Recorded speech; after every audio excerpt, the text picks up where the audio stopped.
Hello everyone, welcome to Physics Mafia. Today we are going to discuss problem number 1.55 from Irido-Hitley series. इस question में दे रखा है ये भी रोटेशनल मोशन का rotation about an axis in rotation जैसा सवाल समझ सकते हो। हालांकि बहुत ज़्यादा डिफिकल्ट सवाल नहीं है, सिंपल सा सवाल होगा। अगर हम एक बार क्वेश्चन को समझ गए तो क्वेश्चन करना मुश्किल नहीं होगा, है ना। ये बोल रहा है कि दो बॉडीज हैं, rotates about stationary mutually perpendicular intersecting axis, यानी कि दो एक्सिस हैं, एक्स और वाई मान लो या एक्स जेड मान लो, वाई जेड, कोई दो परपेंडिकुलर एक्सिस मान लो म्यूचुअली, उनके अबाउट दो ऑब्जेक्ट हैं वो रोटेट कर रहे हैं। वो ओमेगा 1 एंगुलर वेलोसिटी 3 और ओमेगा 2 4 रेडियन पर सेकंड के हिसाब से दोनों रोटेट कर रहे हैं। अभी बोल रहा है कि find the angular velocity and angular acceleration of one body relative to other. एक बॉडी पर बैठकर देखने से दूसरे बॉडी का एंगुलर वेलोसिटी और एंगुलर जो एक्सेलरेशन होगा वो रिलेटिव क्वांटिटी कितनी होगी, रिलेटिव एंगुलर वेलोसिटी और रिलेटिव एंगुलर एक्सेलरेशन। तो सिंपल सा फंडा है कि दो परपेंडिकुलर एक्सिस हैं, एक ऑब्जेक्ट है, ये मान लो अंदर से बाहर की तरफ ऐसे आ रहा है, तो ऐसे एंगुलर वेलोसिटी अगर मैं देखूंगा तो इस तरीके से एंगुलर वेलोसिटी से घूम रहा है। साथ ही साथ ये परपेंडिकुलर एक्सिस में ये ऐसे जा रहा है, तो ये ऊपर की तरफ ऐसे एंगुलर वेलोसिटी इसमें घूम रहा है, ठीक है। अब ओमेगा 1 जो एंगुलर वेक्टर जो बनेगा, ये जो ओमेगा 1 ऐसे घूम रहा है, तो अगर ये अंदर से की साइड से निकल कर ऐसे बाहर आ रहा है और फिर अंदर जा रहा है, तो राइट हैंड रूल से देखूंगा कि मैं राइट हैंड फिंगर्स को इस पॉइंट पर इस एक्सिस के इनटू द प्लेन, यानी सामने तुम अपना पेन रखो, पेन पे फ्रंट साइड से नीचे से फिंगर्स को अंदर की तरफ एंटर करवाओ और फिर ऊपर से बाहर निकल लेके आओ। तो ये एंगुलर वेलोसिटी ओमेगा 1 बनेगा, जो तुम्हारे सामने से तो नीचे की तरफ जाएगा और पेन के पीछे की साइड से ऊपर की तरफ जा करके एंटी क्लॉकवाइज डायरेक्शन में ऐसा कुछ मोशन होगा। तो एंगुलर वेलोसिटी जो बनेगा, थंब तुम्हारा राइट हैंड साइड को वो करेगा, पॉइंट करेगा। तो ये एंगुलर वेलोसिटी जो बनेगी, ये वाली एंगुलर वेलोसिटी, ये तुम्हारी ओमेगा 1 आई कैप के डायरेक्शन को रिप्रेजेंट करेगी। तो इसके जो एंगुलर वेक्टर वेलोसिटी वेक्टर का जो डायरेक्शन होगा वो प्लस आई कैप होगा। ये वाला जो एंगुलर ओमेगा होगा वो प्लस जे कैप में होगा, ठीक है। तो ओमेगा 1 तुम्हारा बन जाएगा, मान लो वेक्टर में लिखना है तो 3 रेडियन पर सेकंड आई कैप और ओमेगा 2 4 रेडियन पर सेकंड जे कैप। इसने कोई भी दो परपेंडिकुलर एक्सिस मानी थी, तो हमने वो आई कैप और जे कैप मान ली, उसमें कोई फर्क नहीं पड़ेगा आंसर पे, क्योंकि उसने मैग्नीट्यूड बताने हैं हमें, ठीक है। क्योंकि अदरवाइज तो एग्जैक्ट डायरेक्शन क्या होगी उस रिलेटिव एंगुलर वेलोसिटी की, वो डिपेंड करेगा कि ओमेगा 1 ओमेगा 2 की एग्जैक्ट डायरेक्शन क्या ली। और परपेंडिकुलर डायरेक्शन तो इनफाइनाइट पॉसिबल है ना। हमने तो सिंपल एक एग्जांपल लिया कि एक्स और वाई एक्सिस, उसके अलावा भी इस प्लेन में बहुत सारी परपेंडिकुलर एक्सिस पॉसिबल हो सकती हैं, ऐसे परपेंडिकुलर एक्सिस पॉसिबल हो सकती हैं। तो किसी भी ये परपेंडिकुलर एक्सिस जो है, इनको कैसे भी रोटेट कर लो प्लेन में, हमेशा परपेंडिकुलर रहेंगी, तो वो किसी भी डायरेक्शन में हो सकती थी, हो सकता है एक्स जेड प्लेन में, हो सकता है वाई जेड प्लेन में हो। तो हम सिर्फ मैग्नीट्यूड बता सकते हैं कि एग्जैक्टली इतना होगा। एग्जैक्ट डायरेक्शन तो डिपेंड करेगा ओमेगा 1 ओमेगा 2 की जो इनिशियल डायरेक्शन है, एग्जैक्ट डायरेक्शन वो क्या है, और वो हमें दे नहीं रखा। तो हम बस ये कैलकुलेट कर ले रहे हैं, ओमेगा 1 को हमने आई कैप में मान लिया, ओमेगा 2 को जे कैप में। तो ओमेगा 1 विद रेस्पेक्ट टू जो बनेगा रिलेटिव वेलोसिटी का फॉर्मूला ओमेगा 1 माइनस ओमेगा 2, और ओमेगा 1 3 आई कैप और ओमेगा 2 4 जे कैप। तो 3 I cap minus 4 J cap, angular velocity of 1 with respect to 2 आ जाएगा। मैग्नीट्यूड देखेंगे तो एक वेक्टर है 3 I cap minus 4 J cap, तो इसका एंगुलर वेलोसिटी का जो मैग्नीट्यूड आ जाएगा वो a square plus b square का रूट बन जाएगा। तो 3 स्क्वायर प्लस 4 स्क्वायर का रूट, यानी कि ये 5 बन जाएगा। तो angular velocity of 1 with respect to 2 या फिर angular velocity of 2 with respect to 1 का जो मैग्नीट्यूड आएगा वो 5 रेडियन पर सेकंड आ जाएगा, ठीक है।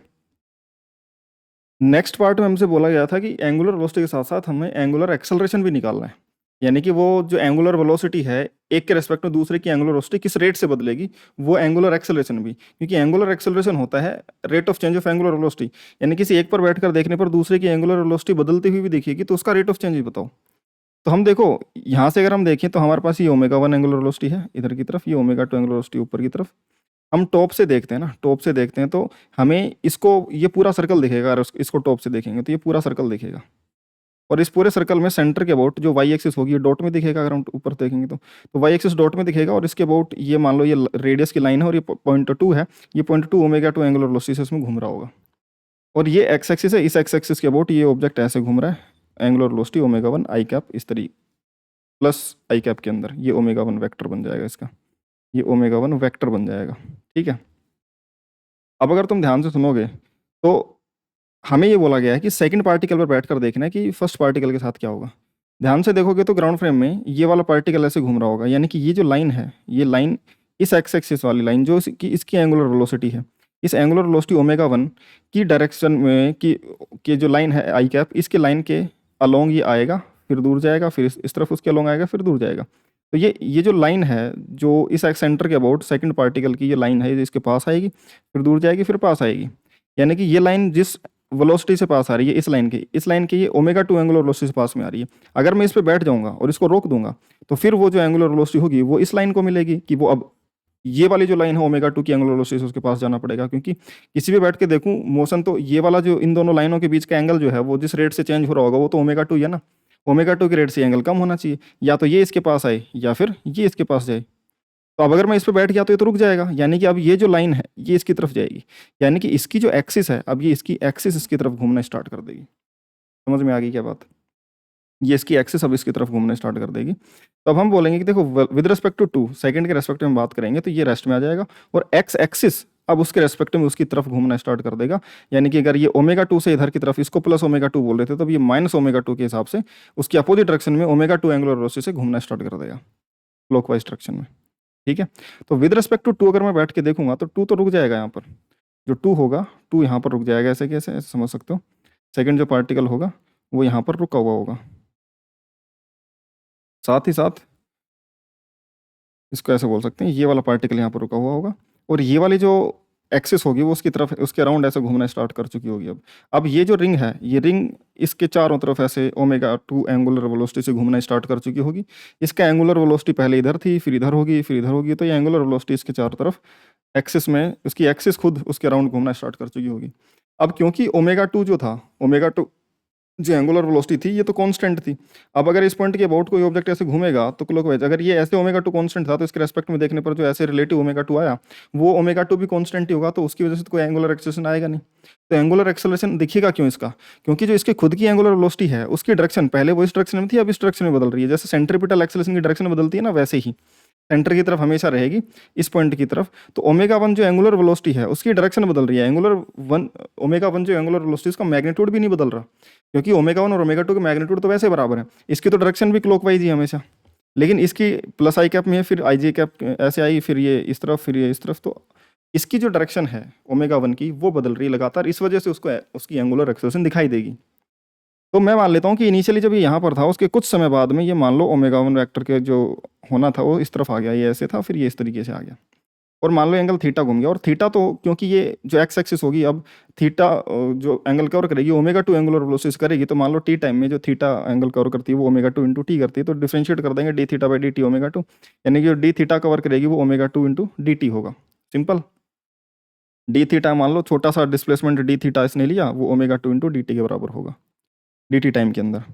अब angular acceleration of one with respect to two लिखेंगे, alpha of one with respect to two, angular velocity of one with respect to two हम लिखेंगे।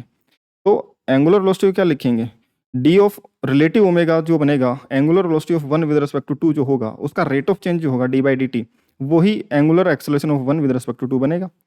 तो इसको मैं omega one with respect to two को omega one minus omega two लिख दूँ तो उन दोनों का डिफरेंशिएशन आ जाएगा D of omega one by D T minus D of omega two by D T, यानी कि alpha one one minus alpha two, क्योंकि जो omega one with respect to two था वो omega one minus omega two लिखा जा सकता है, तो डी टी से डिवाइड होंगे, डी बाई डी टी से मल्टीप्लाई होंगे, तो D by D T omega one और D by D T of omega two minus हो जाएंगे।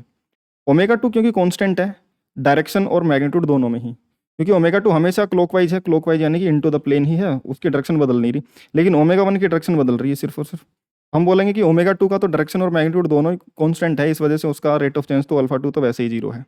तो ये वाला क्वांटिटी तो वैसे ही जीरो है। ये वाली क्वांटिटी भी देखें तो इसमें भी इसका मैग्नीट्यूड कांस्टेंट है, alpha of one with respect to two में ये तो जीरो हो गया, तो फिर d omega one by D t बन गया, यानी कि जो खुद की अल्फा वन जो एक्सेलरेशन है वो ही alpha one with respect to two होगी जो इसके फ्रेम में आएगी। अब यो ओमेगा वन भाई उसके फ्रेम में ओमेगा वन आना स्टार्ट हुआ, उसके फ्रेम में ओमेगा वन से घूमना स्टार्ट कर रही थी, जो ओमेगा वन वेक्टर होगा उसकी डायरेक्शन बदलेगी, और वो डायरेक्शन बदलेगी ओमेगा टू की वजह से। ओमेगा वन वेक्टर का जो रेट ऑफ चेंज आएगा वो आएगा ओमेगा टू की वजह से, ये हमें पता है। तो फाइनल आंसर में ओमेगा वन ओमेगा टू दोनों आने चाहिए, लेकिन ओमेगा टू का रेट ऑफ चेंज जीरो, इतना बात पक्का है। ओमेगा वन की जो डायरेक्शन चेंज हो रही है वो हो इसी ओमेगा टू की वजह से रही है, तो इस एंगल में कहीं ना कहीं जो रेट ऑफ चेंज आ रहा है वो इस ओमेगा टू कंसिडर तो होगा, इसमें आएगा तो सही, लेकिन ओमेगा टू खुद नहीं बदल रहा, ओमेगा वन को बदल रहा है ओमेगा टू की रेट से। ठीक है, अब ये बोल रहे हैं कि magnitude of omega one is also constant and direction is changing. Omega one का मैग्नीट्यूड कॉन्स्टेंट है क्योंकि दोनों के मैग्नीट्यूड कॉन्स्टेंट दे रखे, बस उसकी डायरेक्शन बदल रही है। डायरेक्शन बदल रही तो हम उसका डायरेक्शन का रेट ऑफ चेंज देख लें कि भाई जो alpha one with respect to two होगा वो मैग्नीट्यूड जो होगा उसका रेट ऑफ चेंज अगर हम देखेंगे, सॉरी उसकी डायरेक्शन का रेट ऑफ चेंज, मैग्नीट्यूड का रेट ऑफ चेंज तो जीरो ही है, ओमेगा 1 का डायरेक्शन का रेट ऑफ चेंज देखेंगे। अब ओमेगा 1 जो रोटेट करेगा वो मान लो एंगल डी थीटा में रोटेट करेगा, उसी को सिंपल इसका मैग्नीट्यूड जो होगा D omega 1 cap by D T को D omega 1 by D T लिख देते हैं। और ओमेगा 1 जो रोटेट करेगा एंगल डी थीटा कर रहा है मान लो time sorry time D T में, वो डी थीटा एंगल कवर कर लेता है। ठीक है, तो मान लेते हैं किसी रैंडम डायरेक्शन में ओमेगा 1 इनिशियली इस तरफ था और डी थीटा एंगल मूव कर गया और इधर की तरफ चल गया, तो ओमेगा 1 का मैग्नीट्यूड चेंज हो नहीं रहा, तो ये भी ओमेगा 1 होगा और ये भी ओमेगा 1 होगा, दोनों मैग्नीट्यूड बराबर होंगे दोनों वेक्टर के, और उन दोनों का एंगल बीच का एंगल डी थीटा 1, तो इनका omega final minus omega initial, भाई चेंज इन ओमेगा तो क्या बन जाएगा, omega final minus omega initial.